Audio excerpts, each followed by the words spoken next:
为了防疫需要，卫生部长陈时中加新北市长侯友谊今仔日拢伫行政院议会建议中央疫情指挥中心提升为1级开线。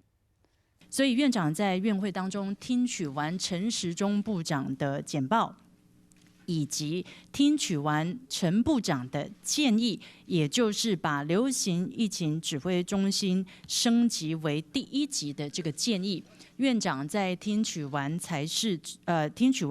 部长的报告之后，就同意把我们的指挥中心升高为第1级。同时，院长也在现场表示，由陈时中部长继续来担任指挥官。